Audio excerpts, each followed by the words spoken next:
Today we are going to discuss about the scientific research. Scientific research is the systematic investigation of scientific theories and hypotheses. It is a scientific and systematic search for relevant information on a specific topic. Now, what is scientific research? It is a systematic investigation of scientific theories and hypotheses. Then, scientific research is a proposing hypothesis as explanation of phenomena and designing experimental studies to test these hypotheses via prediction which can be derived from them. Another explanation, scientific research is a performing a methodical study in order to prove a hypothesis or answer a specific question. Finding a definite answer is the central goal of any experimental process. Scientific റിസർച്ചിനെ കുറിച്ചാണ് നമ്മൾ പറയുന്നത്. അതിൽ systematic investigation of scientific theories and ഹൈപ്പോത്തസിസിനെ നമുക്ക് scientific research എന്ന് പറയാം. അതുപോലെ തന്നെ നമ്മൾ പ്രപ്പോസ് ചെയ്ത ഹൈപ്പോത്തസിസിന് അതിൻ്റെ എക്സ്പ്ലനേഷൻ എന്ന് പറയുമ്പോൾ നമ്മൾ ഫിനോമിനന് എക്സ്പ്ലനേഷൻ കൊടുക്കുകയാണ്. അത് നമ്മളൊരു ഹൈപ്പോത്തസിസ് പ്രപ്പോസ് ചെയ്തിട്ട് അത് ചെയ്യണമെങ്കിൽ നമ്മൾ എന്ത് ചെയ്യണം? എക്സ്പെരിമെന്റൽ സ്റ്റഡീസ് ഡിസൈൻ ചെയ്തിട്ട് ഒരു ടെസ്റ്റ് നടത്തണം. അതിൽ നിന്ന് നമുക്ക് ഹൈപ്പോത്തസിസിനുള്ള പ്രഡിക്ഷനും അതിൻ്റെ ആൻസറും നമുക്ക് അതിൽ നിന്ന് ഡിറൈവ് ചെയ്തെടുക്കാൻ പറ്റും. അപ്പോൾ ഈ പ്രോസസ്സിനെ നമ്മൾ സയന്റിഫിക് റിസർച്ച് എന്ന് പറയാൻ പറ്റും. അതുപോലെ തന്നെ ഒരു മെത്തേഡിക്കൽ സ്റ്റഡിയാണ് എന്ത് സയന്റിഫിക് റിസർച്ച് എന്ന് പറയുന്നത്. നമ്മളൊരു സ്പെസിഫിക് ക്വസ്റ്റ്യൻ ആൻസർ കാണാണ് അല്ലെ, ഒരു ഹൈപ്പോത്തസിസ് പ്രൂവ് ചെയ്തിട്ട് അതിൽ ഒരു സ്പെസിഫിക് ക്വസ്റ്റ്യൻ ആൻസർ കണ്ട് അതിൻ്റെ എക്സ്പെരിമെന്റൽ പ്രോസസ്സിലൂടെ നമ്മൾ ഒരു ഡെഫിനിറ്റ് ആൻസർ കാണുന്നതിനാണ് നമ്മൾ സയന്റിഫിക് റിസർച്ച് എന്ന് പറയുന്നത്. അതിൽ ഒബ്ജക്റ്റീവ്സ് പറയുന്നുണ്ട്. ഒബ്ജക്റ്റീവ്സ് ഓഫ് റിസർച്ച് എന്ന് പറയുന്നത് എന്താണ്? To discover new facts, then verify and test old facts, to understand human behaviour, to know connection between human activities and natural laws, to develop new scientific tools, concept and theories, extend the area of knowledge. അപ്പോൾ റിസർച്ചിന് objectives നമ്മൾ പറയുന്നത് എന്തൊക്കെയാണ്? New facts discover ചെയ്യാൻ, അതുപോലെ തന്നെ old ഫാക്ട്സിനെ test and verify ചെയ്യാൻ വേണ്ടിയിട്ട്, ഹ്യൂമൻ ബിഹേവിയർ അണ്ടർസ്റ്റാൻഡ് ചെയ്യാൻ പറ്റും, അതുപോലെ തന്നെ ഹ്യൂമൻ ആക്ടിവിറ്റീസ്, നാച്ചുറൽ ലോസ് തമ്മിലുള്ള ഒരു കണക്ഷൻ നമുക്കറിയാൻ പറ്റും, അതുപോലെ തന്നെ to develop new scientific tools, concepts and theories.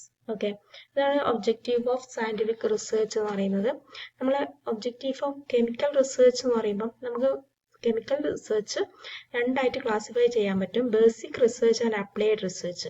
Basic റിസർച്ചിന്റെ മെയിൻ ഒബ്ജക്റ്റീവ് എന്ന് പറയുന്നത് എന്താണ്? കോംപ്രിഹെൻസീവ് നോളജ് നമുക്ക് എടുക്കാൻ പറ്റും, നമുക്ക് അണ്ടർസ്റ്റാൻഡ് ചെയ്യാൻ പറ്റും, കോംപ്രിഹെൻസീവ് നോളജ് ഗെയിൻ ചെയ്യാൻ പറ്റും.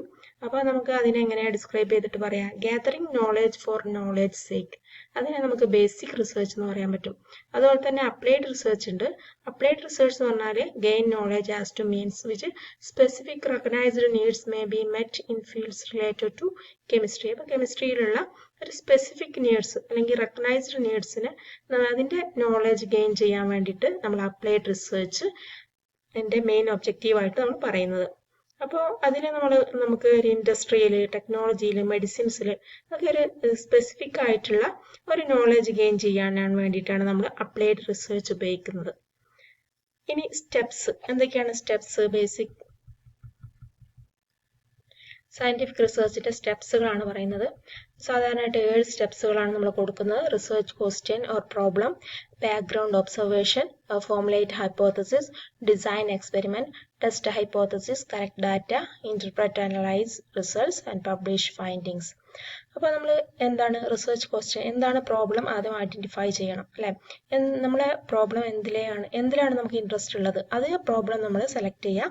അപ്പോൾ അതിനെക്കുറിച്ച് നമുക്ക് എന്തൊക്കെയാണ് നമ്മൾ ആ ക്വസ്റ്റ്യൻസിന്, ആ പ്രോബ്ലത്തിന് ബേസ് ചെയ്തിട്ടുള്ള അതിൻ്റെ ബാക്ക്ഗ്രൗണ്ടിലുള്ള എല്ലാ നോളജും നമ്മൾ ഗെയിൻ ചെയ്തെടുക്കുക. ഇനി രണ്ടാമത്തെ പ്രോസസ്സ് എന്ന് പറയുമ്പോൾ ബാക്ക്ഗ്രൗണ്ട് ഓർ ഒബ്സർവേഷൻ ആണ്. അപ്പോൾ നമ്മൾ അതിൻ്റെ ബാക്ക്ഗ്രൗണ്ട് ഇൻഫർമേഷൻ ഗ്യാദർ ചെയ്തിട്ട് ആ പ്രോബ്ലത്തിനെ കുറിച്ച് ബാക്ക്ഗ്രൗണ്ട് ഇൻഫർമേഷൻ ഗ്യാദർ ചെയ്യുക, അതിന് ഒബ്സർവേഷൻ മേക്ക് ചെയ്യുക. Next formulate hypothesis. ഹൈപ്പോത്തസിസ് എന്ന് പറഞ്ഞാൽ നമുക്കറിയാം ഒരു എഡ്യൂക്കേറ്റഡ് ഗെസ് ആണ് ഹൈപ്പോത്തസിസ് എന്ന് പറയുന്നത്. അപ്പോൾ നമ്മുടെ പ്രോബ്ലത്തിനെ കുറിച്ച് ഒരു ഗെസ് അല്ലെങ്കിൽ ഒരു പ്രഡിക്ഷൻ തയ്യാറാക്കി വെക്കാം.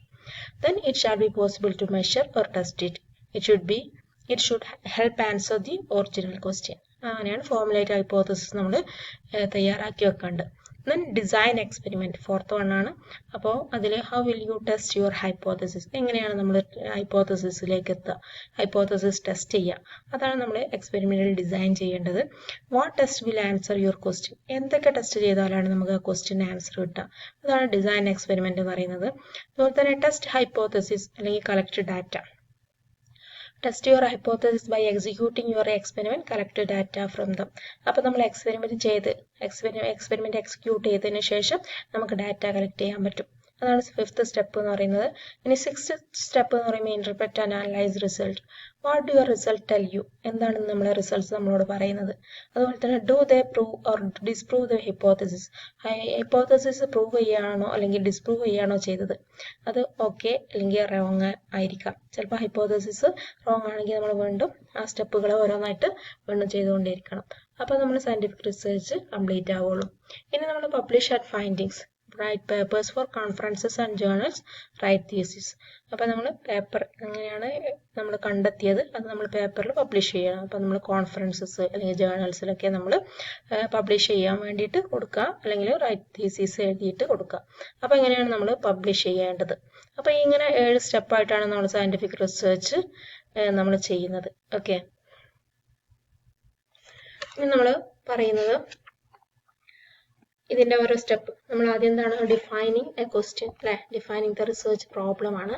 അപ്പൊ നമ്മൾ റിസർച്ചേഴ്സിന്റെ ബേസിക് ക്യൂരിയോസിറ്റിക്ക് അനുസരിച്ച് നമ്മളൊരു ഫിനോമിന ഒബ്സർവ് ചെയ്യും. ആ ഫിനോമിന എടുത്തിട്ട് നമുക്ക് കേപ്പബിൾ ആണോ നോക്കും, നമുക്ക് ഈ പ്രോബ്ലം റിസർച്ച് ചെയ്യാൻ കേപ്പബിൾ ആണോ നോക്കിയിട്ട് നമ്മളത് ടെസ്റ്റിന് വേണ്ടി നമ്മൾ എംപിരിക്കലി ടെസ്റ്റ് ചെയ്യും. എന്നിട്ട് നമ്മൾ ആ പ്രോബ്ലം നമ്മൾ ഫിക്സ് ചെയ്യും. അതാണ് ഫസ്റ്റ് സ്റ്റെപ്പ് എന്ന് പറയുന്നത്. Then reviewing the existing literature, അതാണ് നമ്മൾ ബാക്ക്ഗ്രൗണ്ട് എന്ന് പറയുന്നത്. അപ്പൊ നമ്മുടെ എക്സിസ്റ്റിംഗ് ലിറ്ററേച്ചർ വെച്ചിട്ട് നമ്മൾ അത് റിവ്യൂ ചെയ്യും. അപ്പൊ ഇതിന് മുന്നേ ചില റിസർച്ചേഴ്സ് ഒക്കെ നമ്മുടെ സെലക്ടഡ് ടോപ്പിക് ഏരിയയിൽ കുറച്ച് കൺസെപ്റ്റും തിയറീസ് ഒക്കെ ഉണ്ടാക്കി വെച്ചിട്ടുണ്ടാവും. അപ്പൊ നമ്മൾ റിവ്യൂ ചെയ്യും. അതാണ് റിവ്യൂയിങ് ലിറ്ററേച്ചർ അല്ലെങ്കിൽ ബാക്ക്ഗ്രൗണ്ട് ഒബ്സർവേഷൻ എന്ന് പറയുന്നത്. നെക്സ്റ്റ് ഫോർമുലേറ്റിംഗ് ഹൈപ്പോത്തസിസ് ആണ്.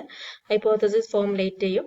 അപ്പൊ നമ്മൾ എന്താണോ റെലവന്റ് ലിറ്ററേച്ചറിനനുസരിച്ച് ഒരു ടെസ്റ്റബിൾ പ്രപ്പോസിഷൻ അല്ലെങ്കിൽ ഒരു പ്രഡിക്ഷൻ നമ്മൾ ഉണ്ടാക്കി വെക്കും. അതിനെയാണ് നമ്മൾ എന്തായിരുന്നു ഫോർമുലേറ്റിംഗ് ഹൈപ്പോത്തസിസ് എന്ന് പറയുന്നത്. അപ്പോൾ നമുക്ക് എന്ത് ഡാറ്റ ആണോ കിട്ടേണ്ടത് അതിലേക്ക് ഫോക്കസ് ചെയ്യണം നമ്മളെ ഹൈപ്പോത്തസിസ് എന്ന് പറയുന്നത്. അതുപോലെ തന്നെ നമ്മളെ ഗൈഡ്സിന് അല്ലെങ്കിൽ റിസർച്ചിനെ ഒരു റൈറ്റ് ട്രാക്കിലേക്ക് ഗൈഡ് ചെയ്യാൻ വേണ്ടിയിട്ടാണ് നമ്മൾ ഈ ഹൈപ്പോത്തസിസ് അവിടെ ഫോർമുലേറ്റ് ചെയ്യുന്നത്. ഇനി നമ്മൾ എന്താണ് ഡിസൈൻ ദി എക്സ്പെരിമെന്റ്, എങ്ങനെയാണ് ഡിസൈൻ ചെയ്യുക, എക്സ്പെരിമെന്റ് ഡിസൈൻ ചെയ്യുന്നത് എങ്ങനെയൊക്കെയാണ് ചെയ്യേണ്ടത്, എക്സ്പെരിമെന്റ് എങ്ങനെയൊക്കെയാണ് ചെയ്യേണ്ടത്, എന്തൊക്കെയാണ് വേരിയബിൾസ് ഉണ്ടാവുക, എന്തൊക്കെയാണ് സാമ്പിൾസ് വേണ്ടത്, അങ്ങനെ എല്ലാ കാര്യങ്ങളും നമ്മൾ ഈ ഡിസൈൻ എക്സ്പെരിമെന്റിൽ കൊടുക്കണം.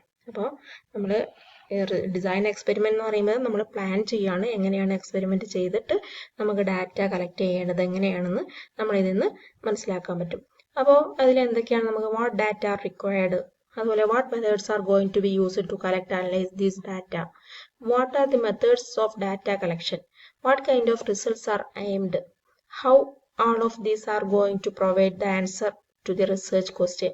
അപ്പോൾ ഇത്രയും കാര്യങ്ങൾ നമ്മൾ ഈ ഡിസൈനിൽ നമ്മൾ ഉൾപ്പെടുത്തണം. അപ്പോൾ നമ്മുടെ പ്ലാനിംഗ് എന്ന് പറയുന്നത് what data are required, what methods are going to be used to collect and analyse data, when are the methods of data collection and analysis to be applied, what kind of results are aimed, then ഇതൊക്കെയാണ് നമ്മളെ പ്ലാനിങ്ങിൽ വരേണ്ടത്.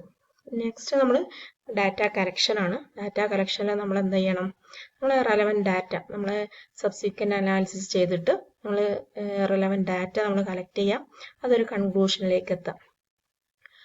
ഈ research വർക്കിലൂടെ നമ്മൾ experiment conduct ചെയ്തിട്ടാണ് ഈ ഡാറ്റകൾ നമ്മൾ collect ചെയ്യേണ്ടത്.